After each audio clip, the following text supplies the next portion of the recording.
You're pretty new to programming and you don't know where to start. I'm pretty sure you're thinking that you need a high-end computer or you need to buy a bunch of online courses like Udemy or Coursera to start off programming. But before you do that, let me introduce you to some online tools you can utilize to enhance your programming career or enhance your programming experience. Hi, and my name is Nikki. Welcome to my channel. And on this channel, I will talk about everything that have to do with computer science, which includes uploading short tutorials, news, or any equipment or tools that will aid in enhancing your programming skills. So before I start off with showing you the tools you can use to enhance your programming skills, I will just start off with a brief history about myself. So when I started programming, I started off using a 2010 MacBook Pro and a Windows Surface tablet. I watched a couple YouTube videos that advised me that I need certain softwares and certain tools on my computer to start off programming. But then I shortly realized that my memory was suffering because after I downloaded the tools, what I did was whenever I practiced in a new language or a new topic, I would create little test files on my computers. And test files are just little practice files or files that you created to learn a new language or to learn a new topic or to practice what you are learning. And by doing that, my memory was really suffering, and I decided to go about doing things just a little bit differently. And what I ended up doing was I started using different online IDEs. Even though I have updated my computer, I still use that online IDE when I'm learning a new language or when I want to practice a new topic. When you do get that experience in programming, or when you do extend your programming skills, yes, you will need or you may need a computer that have a lot of speed and a lot of memory, because the more you create, eventually you would have a bunch of files on your computer, and you also want a computer that have a lot of speed so they can compile your program very fast. But if you're starting off, if you're a beginner to programming, you do not need that much speed because you are just creating short files. The online IDE that I recommend using not only gives you that environment to work with, it also helps you make that decision of which path you want to take in computer science. So you want to play around with different programming language and find that path you want to take. And when you do find that path, then you can go out there and get a computer that gears towards that path. If you enjoy creating Apple products, for example, apps for your phone, for the mobile phone, or computer apps, you will need an Apple computer to do that.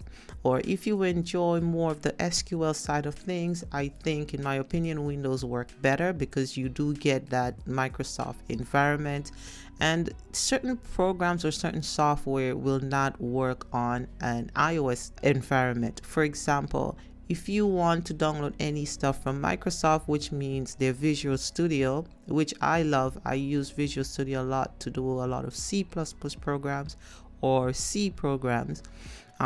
Visual Studio have a free IDE called Visual Studio Community that don't work on the Apple ecosystem, so you will need a Windows computer to learn that. Also, Microsoft has a great program called SQL Server, which works amazing on Windows. It will not work on any Apple computer. Also keep in mind that if you do purchase an Apple computer, you can also partition your computer to run with Windows or to work with Windows.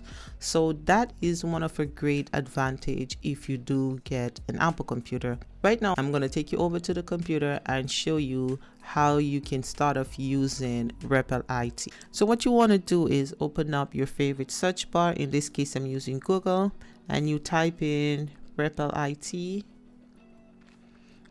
And you want to click on the first link that shows up.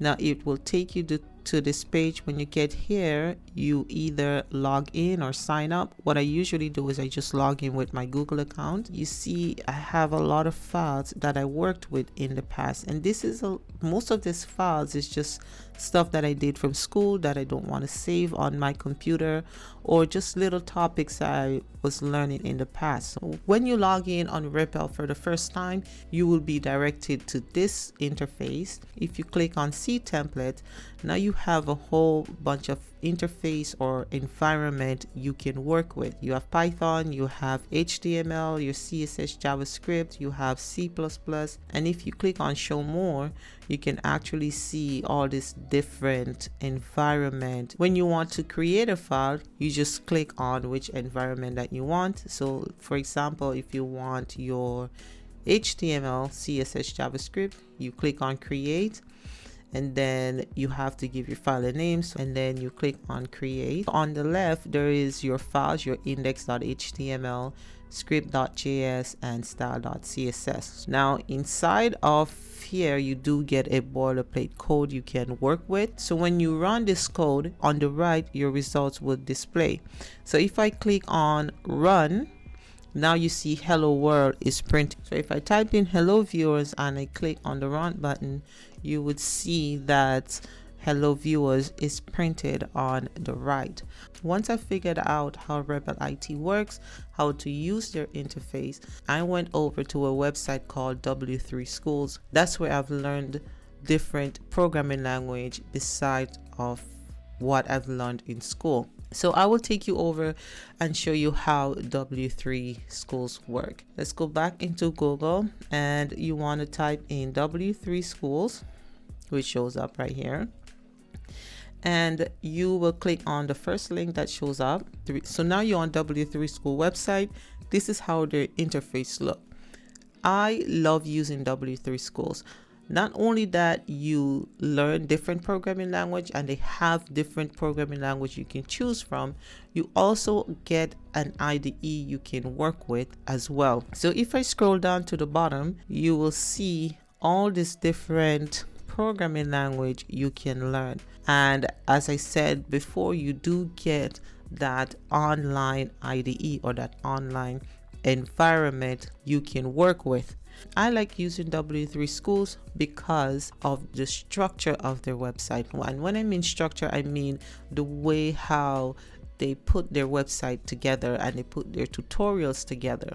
Now, if you look on the left side, you will see a bunch of different topics. The way how they structure their topics, it really makes sense as a beginner to programming. You start from the basic and then you just gradually progress to the advanced level. Let me just give you a little tip as a beginner to programming. When you're starting off with computer science, any language that you are interested in learning, you want to get yourself familiarized with reading documentations about that language. Now, documentations is very important in computer science. Not only that documentations are free and you don't have to spend on buying books, when you are working in a professional environment, or when you do get a job in the programming field, you want to be reading documentations instead of watching tutorials. If you get yourself familiarized with reading documentations about different programming language, you will always be ahead in the programming world. You don't have to wait until a YouTuber or wait until someone made a course about the new updates. Once you understand how to read documentations, you will be ahead. The next reason I prefer using documentations and reading more about different programming language is that if I watch YouTube video, I tend to follow what the YouTuber is doing, and I don't really understand or get exactly the reason why they're doing it that way. So I highly recommend documentations and online tutorials that you can read. Now, Microsoft has some wonderful documentations you can read up on.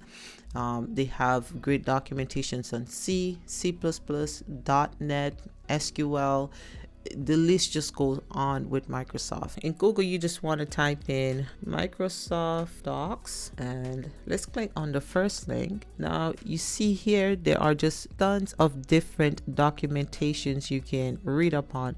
For example, you have the .NET, you have Azure, you have C++, you have SQL Server, how to use that. If I click on the C++ link, it will take me here, and now you can see all the different things you can learn with C++. The thing that I use Microsoft a lot for is their Azure. So Microsoft Learn is just a platform you can use to learn Azure. If you go into the Google search and you want to click on the first link that shows up, now when you get to this link, you can either sign in or you can just use it, but I prefer to sign in. When you sign in, you do get the chance to save your work, and you do get to see where you have left off from the past. So I'm not going to sign in because I'm just going to show you a quick rundown of things. So when you get here, you can click on whichever path you want to go into. So let's click on the fundamentals of Azure. Whatever you learn on this website also preps you for the AZ900 exam. So when you get here, you want to click on start, and at the end of every path, you do get a knowledge check, and the knowledge check is just simply to see what you have learned and if you are picking up any type of information while you are reading about different topics. Now once you are done with Azure, what you want to do is head over to Microsoft Portal, where you can practice some of the stuff that you learned on Microsoft Learn. In Google, type in Microsoft Portal. Click on the third link, which is called portal.azure. It will take us to this page where you have to log in.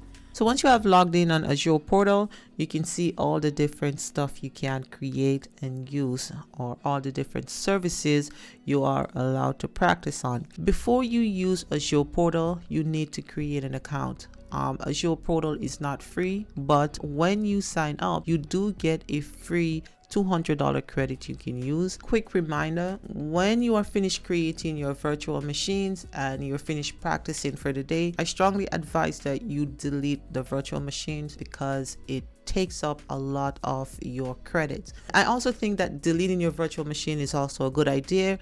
You get to learn a little bit more by always creating virtual machines. That's another good way to learn things, when you constantly keep repeating it or redoing it.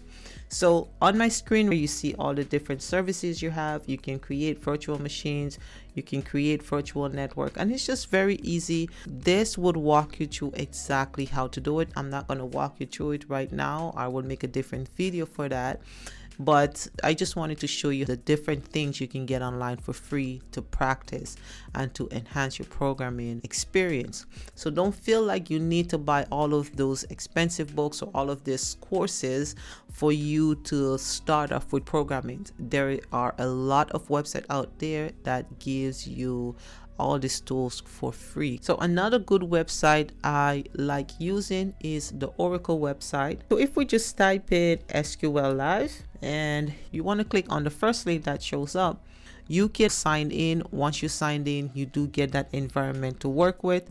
Under the introduction to SQL, so it shows you how to create different tables, how to create different triggers, how to insert data into the table, also how to delete and update drop tables. And this is just the SQL part of things. You also can find under the Oracle website different programming language. So if you type in Oracle Docs or Oracle Documentations, it would bring you to this page, docs.oracle, and you can see many different documentations that is offered for you to read for free under this Oracle Documentations. If you want to learn SQL, there is a great GitHub page that I've used in the past. I will post a link to it in the description. If you are new to SQL, I highly suggest you start off there. This GitHub page shows you everything about Oracle, and if you keep scrolling down, you see it's more than 1,000 pages on there. So I highly recommend you to use this website as well.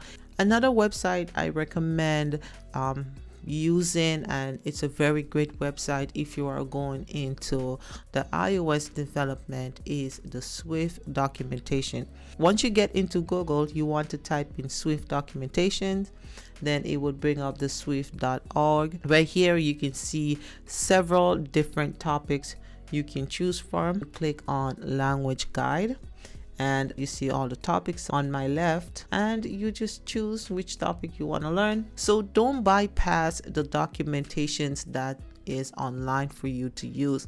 If I go online and I read any type of documentations, if I read any type of tutorials online, I tend to build my own project myself instead of following the instructor on any online videos.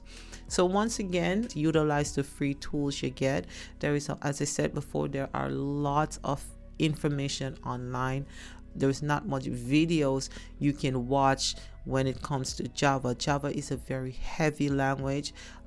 There's always new updates with Java. There is always new things going on with Java, and I highly recommend getting very familiar with reading Java documentations. So once you know how to read the documentations, you always would be on top of the new programming tools. So that was all for this video. I hope you enjoyed this video. Please don't forget to subscribe, like. I would keep creating new content at least once a week and post about computer science.